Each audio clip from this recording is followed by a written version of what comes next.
नमस्कार, झारखंड समाचार में आप सबों का स्वागत है। आइए जानते हैं आज की ताजा मुख्य खबरों को। झारखंड में हीट वेव से फिलहाल राहत नहीं, येलो अलर्ट जारी, वज्रपात की भी है आशंका।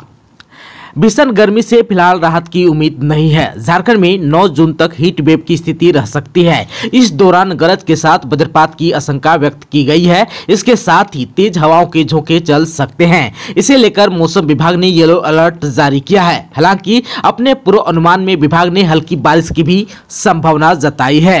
झारखंड में आज यानी कि 6 जून से 9 जून तक पलामू, गढ़वा और चतरा जिला समेत विभिन्न जिलों में हीट वेव चल सकती है। तेज हवाएं चल सकती है, वज्रपात की भी आशंका है। इसे देखते हुए मौसम विभाग ने येलो अलर्ट जारी किया है। झारखंड के लोगों को अगले एक सप्ताह तक गर्मी से राहत मिलती नहीं दिख रही है। आज से 9 जून तक राजधानी रांची और आसपास में भीषण गर्मी पड़ेगी। यहाँ का अधिकतम तापमान 42 डिग्री सेल्सियस या इससे अधिक भी हो सकता है। वहीं न्यूनतम तापमान 28 डिग्री सेल्सियस के आसपास हो सकता है। झारखंड के करीब करीब सभी जिलों का अधिकतम तापमान अभी 40 डिग्री सेल्सियस या इससे अधिक हो गया है। सबसे अधिक गर्मी डाल्टनगंज और गढ़वा में पड़ रही है। वहां का अधिकतम तापमान 43 डिग्री सेल्सियस से अधिक हो गया है। मौसम केंद्र ने अपने पूर्वानुमान में राजधानी रांची सहित अन्य जिलों में हीट वेव चलने की चेतावनी जारी की है। मौसम विभाग ने अपने पूर्वानुमान में बताया है कि 6 से 11 जून तक झारखंड में बारिश के भी आसार हैं। वहीं उत्तर पूर्वी, दक्षिणी पूर्वी एवं मध्य भागों में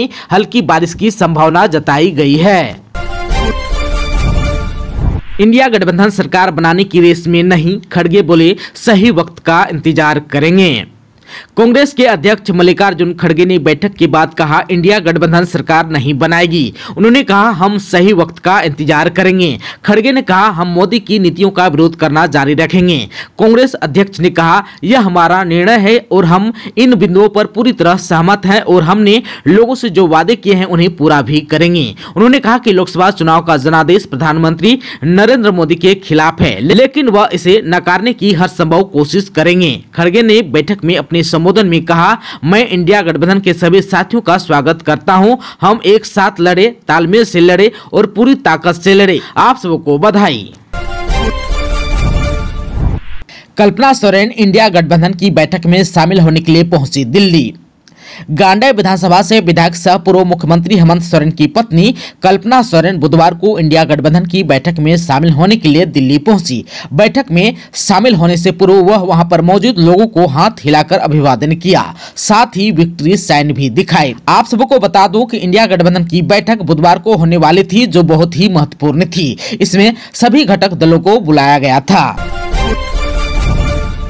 मेरी नीतीश कुमार से कोई बातचीत नहीं हुई, चंपई सोरेन ने कहा।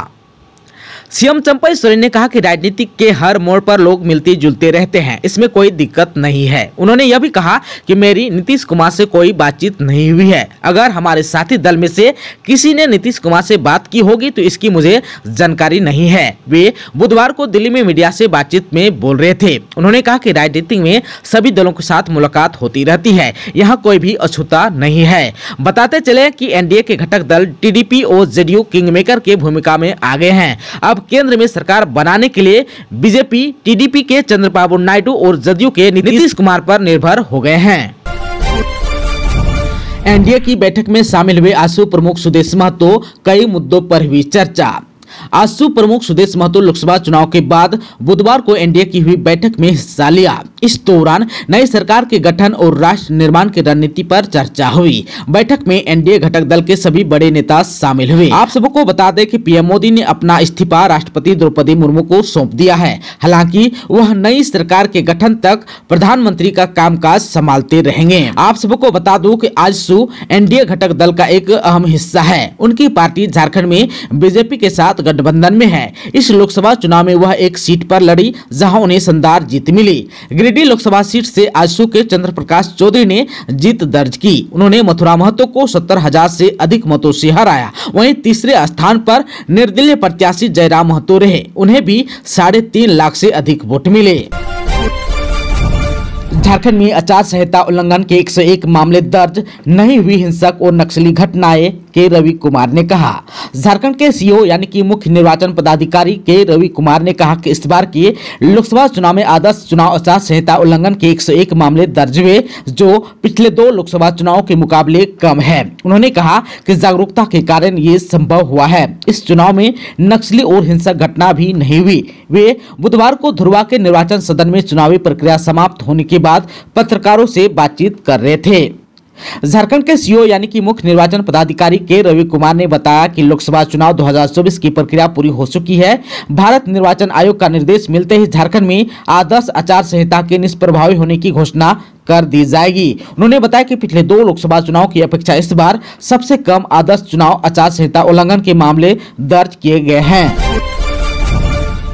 गिरिडीह और कोडरमा में मिली जीत से उत्साहित नेताओं और समर्थकों ने शहर और डुमरी में निकाला विजय जुलूस, हुई जमकर आतिशबाजी। तीसरी बार केंद्र में एनडीए की सरकार बनने और गिरिडीह और कोडरमा में एनडीए को मिली जीत के बाद बुधवार की शाम एनडीए के नेताओं ने शहर में विजय जुलूस निकाला। भाजपा और आजसू नेताओं के साथ समर्थकों की भीड़ इस दौरान विजय जुलूस में शामिल हुए। शहर के झंडा मैदान से निकले इस विजय जुलूस के दौरान समर्थकों का उत्साह भी देखने को मिला। शहर भ्रमण के दौरान समर्थक आतिशबाजी करते दिखे। आजसू और भाजपा के झंडों के साथ समर्थकों की भीड़ मौके पर अपने उत्साह का प्रदर्शन करती दिखी। सुन चंपा सुन तारा के पारंपरिक गाने के साथ समर्थकों की भीड़ शहर भ्रमण करते हुए बड़ा चौक पहुंची, जहां समर्थकों की टोली ने एक दूसरे को मिठाई खिलाकर जीत की बधाई दी। इस मौके पर भाजपा के नेता रंजित राय, मनोज संघई, दीपक शर्मा, दीपक स्वर्णकार, विवेक गुप्ता, अशोक केसरी, चुन्नू कांत, नवीन सिन्हा, संदीप डंगायची, गोपाल विश्वकर्मा, विनीता कुमारी, संगीता सेठ, संजू देवी, आजसू नेता गुड्डू यादव, कंपू यादव, आजसू नेत्री प्रियंका शर्मा समेत कई एनडीए के नेता और कार्यकर्ता शामिल हुए। जमीन कारोबारी की हत्या के 5 दोषियों को जमशेदपुर की अदालत ने सुनाई उम्र कैद की सजा, 1-1 लाख रुपया का लगाया जुर्माना। जमशेदपुर के मानगो नूर कॉलोनी निवासी व जमीन कारोबारी सबाउल हक उर्फ मोहम्मद दानिश की हत्या मामले में बुधवार को प्रधान जिला एवं सत्र न्यायाधीश अनिल कुमार मिश्र की अदालत ने फैसला सुनाया। अदालत ने 5 आरोपियों को आजीवन कारावास की सजा सुनाई और 1-1 लाख रुपए का जुर्माना भी लगाया। ये मामला 2020 का है। जमशेदपुर की अदालत ने शहनवाज खान उर्फ डाबर समेत सरफराज आलम उर्फ छोटू, मोहम्मद सलीम उर्फ गुड्डू, मकसूद आलम उर्फ काला मकसूद और शेख फयाज को आजीवन कारावास की सजा सुनाई और 70,000 रुपये का जुर्माना भी लगाया, जबकि आर्म्स एक्ट के मामले में 7 साल की सजा और 30,000 रुपये का जुर्माना लगाया गया है। कोर्ट ने धारा 120B में भी शहनवाज खान उर्फ डाबर, मोहम्मद सलीम उर्फ गुड्डू, मकसूद आलम उर्फ काला मकसूद और शेख फयाज को आजीवन कारावास की सजा सुनाई। जुर्माना की राशि जमा नहीं करने पर 6 माह अतिरिक्त कारावास की सजा भुगतनी होगी। पर्यावरण संरक्षण और महिला सशक्तिकरण के लिए अंतिम सांस तक काम करती रहूंगी, चामी मुर्मू ने कही। जमशेदपुर के सरायकेला खरसावां जिले के राजनगर प्रखंड के बगराई साई गांव निवासी पर्यावरण दी व पद्मश्री चामी मुर्मू, जिनका उम्र 52 वर्ष, ने कहा कि उन्होंने अपना पूरा जीवन पर्यावरण संरक्षण और समाज सेवा को समर्पित कर दिया है। इसलिए जब तक शरीर में जान है और सांस चलेगी तब तक पर्यावरण के प्रति प्रेम कम नहीं होगा। पर्यावरण संरक्षण, पौधारोपण, महिला सशक्तिकरण, तालाब व जल स्रोत का निर्माण का काम करती रहेगी। उन्होंने सामाजिक दायित्व के तहत पर्यावरण संरक्षण और महिला सशक्तिकरण के लिए घर से बाहर कदम रखा था, न कि पुरस्कार पाने के उद्देश्य से, लेकिन भारत सरकार और झारखंड सरकार ने उनके काम को सराहा और सम्मानित किया। राष्ट्रपति द्रौपदी मुर्मू के हाथों सम्मानित होकर और प्रधानमंत्री मोदी से मिलकर खुद को काफी गौरवान्वित महसूस की। उन्होंने कहा कि वन पर्यावरण बचेगा तभी धरती पर जीवन का वजूद रहेगा। इसलिए हर एक व्यक्ति को पौधारोपण और वन संरक्षण को दैनिक जीवन का हिस्सा बनाना चाहिए। वन पर्यावरण को नुकसान पहुंचाने के लिए किसी एक व्यक्ति को जिम्मेदार ठहराया नहीं जा सकता है। इसके लिए पूरा मानव समाज ही दोषी है। इसके संरक्षण के लिए सभी को आगे आना होगा।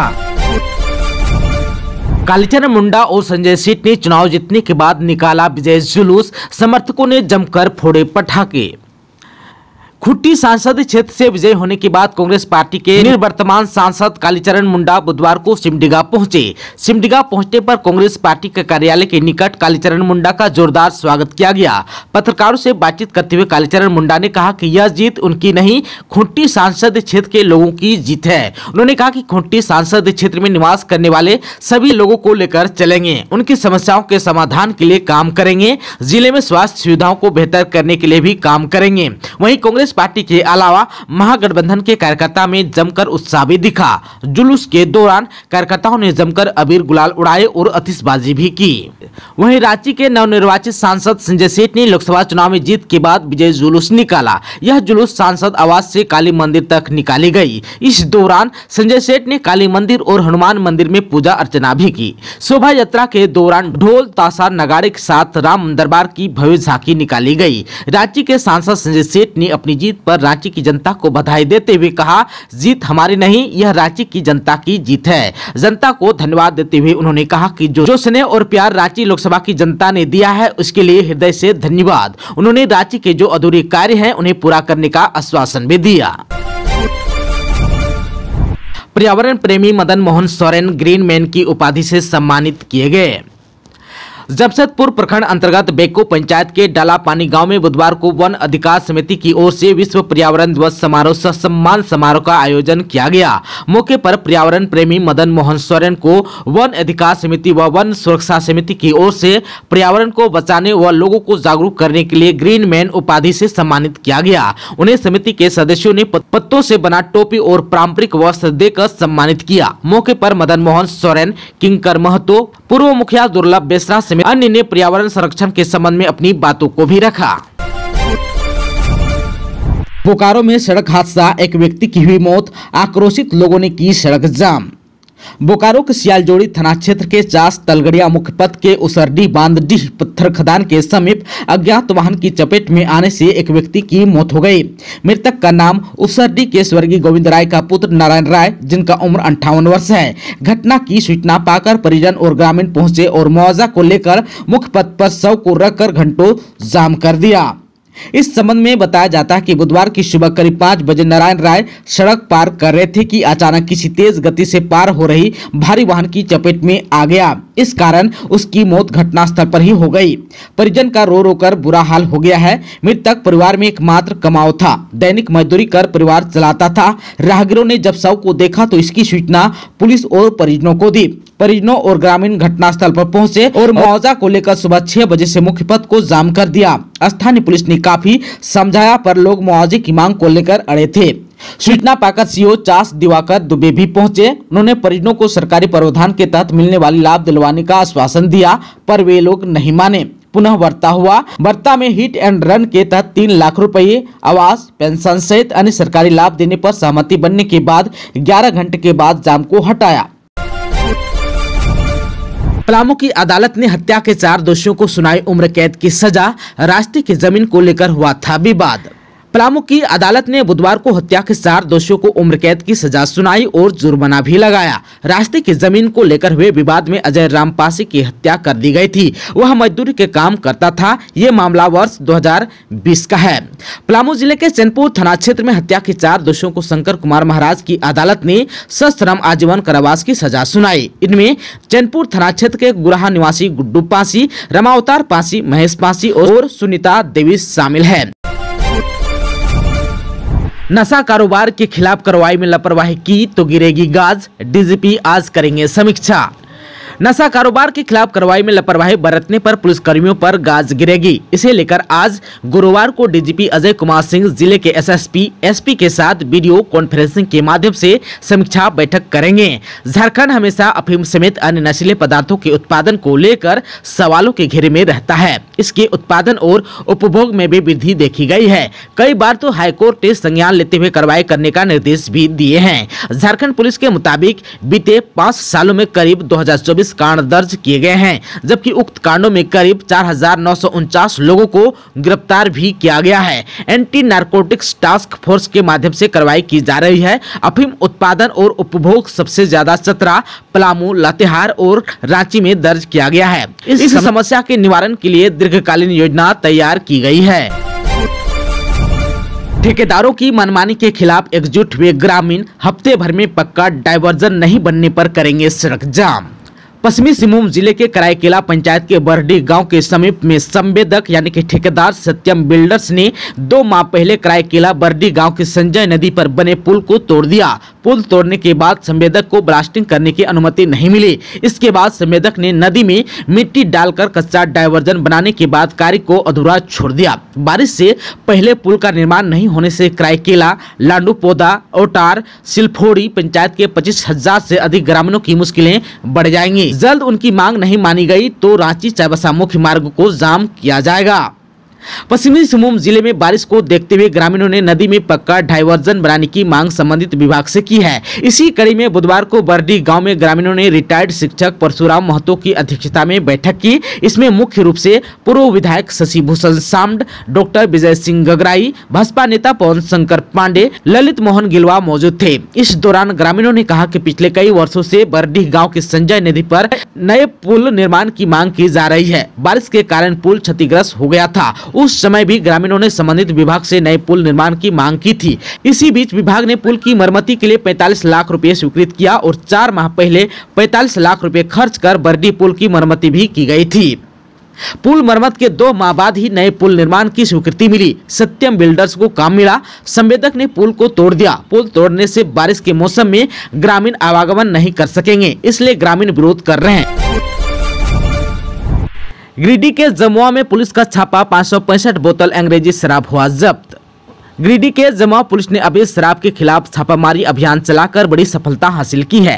खोरी महुआ के एसडीपीओ नीरज कुमार सिंह के नेतृत्व में पुलिस ने मंगलवार को छापामारी कर 565 बोतल अवैध अंग्रेजी शराब जब्त की है। एसपी को गुप्त सूचना मिली थी कि एक ब्लू रंग की टोयोटा कार में अवैध अंग्रेजी शराब लोड कर जमुआ से कोडरमा की ओर ले जाया जा रही है। प्राप्त सूचना के आलोक में एसडीपीओ के नेतृत्व में टीम गठित कर खोरी महुआ चौक के पास वाहन चेकिंग शुरू की गई। पुलिस को देख शराब लदी वाहन का चालक वाहन को तेजी से भगाते हुए धनवार की ओर ले जाने लगा। पुलिस ने वाहन का पीछा किया। यह देख चालक ने विष्णुपुर गांव में वाहन को रोककर अंधेरा का फायदा उठाते हुए भाग निकला। टीम ने वाहन से अवैध विदेशी शराब की बोतलें बरामद कर ली। छापेमारी में जमुआ थाना के इंस्पेक्टर प्रमोद कुमार सिंह, एसआई मणिकांत कुमार, देवरी थाना प्रभारी सोनू कुमार साहू, हीरोडीह थाना प्रभारी धर्मेंद्र कुमार अग्रवाल समेत अन्य पुलिस पदाधिकारी और जवान शामिल थे। पेड़ पौधे पृथ्वी का धरोहर समाप्त हो जाए तो जीवन हो जाएगा मुश्किल। पाकुड़ जिले भर में बुधवार को विश्व पर्यावरण दिवस पर विभिन्न कार्यक्रमों का आयोजन किया गया। इस अवसर पर विभिन्न सरकारी और गैर सरकारी संस्थानों ने रैली निकालकर पौधारोपण के लिए जागरूक भी किया, तो वहीं कई जगहों पर पौधा लगाकर पर्यावरण संरक्षण का संदेश भी दिया। प्रधान जिला एवं सत्र न्यायाधीश सह ढालसा के प्रभारी अध्यक्ष कुमार क्रांति प्रसाद ने कोर्ट परिसर में पौधारोपण किया। उन्होंने कहा कि हमें सिर्फ पर्यावरण दिवस पर ही नहीं बल्कि ऐसे अनेकों शुभ घड़ी पर एक पौधा लगाना चाहिए। कहा कि आज के इस बढ़ती गर्मी को हम अधिक से अधिक संख्या में पौधा लगाकर नियंत्रित कर सकते हैं। कुछ क्षेत्र में जहां पेड़ों की संख्या अधिक है वहां तापमान में कमी देखी गई है। मौके पर मुख्य न्यायिक दंडाधिकारी शिल्पा मुर्मू, अपर मुख्य न्यायिक दंडाधिकारी विशाल मांझी, अनुमंडल न्यायिक दंडाधिकारी साजिद उज्जवल बेग, सचिव अजय कुमार गुड़िया, प्रभारी न्यायाधीश विजय कुमार दास, नुकमुद्दीन शेख, संजीव कुमार मंडल, सहायक गंगाराम टुडू, अजबर हुसैन विश्वास, समीर कुमार मिश्रा, राजीव झा सहित अन्य लोग मौजूद थे। छात्रों और शिक्षकों ने पर्यावरण दिवस पर किया पौधारोपण।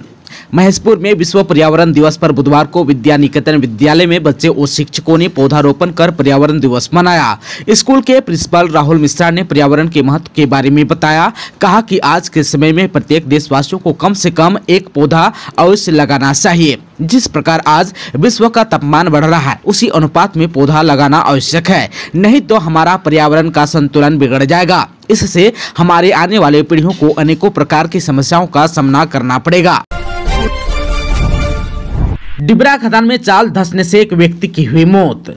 कोडरमा जिले के डोमचांच थाना क्षेत्र अंतर्गत हरैया जंगल के कारी स्थित डिबरा खदान में चाल धंसने से एक व्यक्ति की मौत हो गई। मृतक की पहचान 34 वर्षीय भुवनेश्वर सिंह पिता प्रबल सिंह हरैया निवासी के रूप में की गई। जानकारी के मुताबिक मृतक सुबह उक्त डिबरा खदान में डिबरा चुनने का कार्य करने गया था। बीती रात डिबरा माफिया के द्वारा उक्त खदान में जेसीबी मशीन से खदान में उत्खनन किया गया था, जिसके बाद मजदूरों को लगाकर उक्त खदान में डिबरा इकट्ठा करवाया जा रहा था। इसी दौरान खदान का चाल धंसने से उक्त उक्त मजदूर दब गया, जिसके बाद आसपास डिबरा चुन रहे लोग मजदूर की दबने की सूचना आसपास के लोगों को दिया। अन्य मजदूरों के जरिए उक्त मजदूर को मिट्टी से निकालने का प्रयास किया जा रहा था। इसी दौरान घटना की सूचना पर डोमचांच पुलिस और वन विभाग की टीम को आते देख डर से सभी मजदूर फरार हो गए, जिसके बाद प्रशासन जेसीबी मशीन के माध्यम से उक्त व्यक्ति को निकाला। तब तक उक्त मजदूर की मौत हो चुकी थी। घटना के बाद डिबरा माइंस में उत्खनन करवा रहे डिबरा माफिया मौके पर से फरार हो गया। पुलिस ने शव को कब्जे में लेकर पोस्टमार्टम के लिए सदर अस्पताल भेज दिया। थाना प्रभारी प्रेम कुमार ने कहा कि चाल धंसने से एक मजदूर की मौत की सूचना मिली थी, जिसके बाद घटनास्थल पर आने पर शव को निकाल लिया गया था। शव को पोस्टमार्टम के लिए सदर अस्पताल भेज दिया गया। मामले में अवैध उत्खनन करवा रहे लोगों पर कार्रवाई की जाएगी। दोस्तों, अभी तक आपने चैनल को सब्सक्राइब नहीं किया है तो प्लीज चैनल को सब्सक्राइब कर बेल आइकन को प्रेस कर दीजिएगा, ताकि खबरों का अपडेट आपको मिलता रहेगा। इसके साथ ही आज के खबरों में बस इतना ही। हमें दीजिए इजाजत। नमस्कार।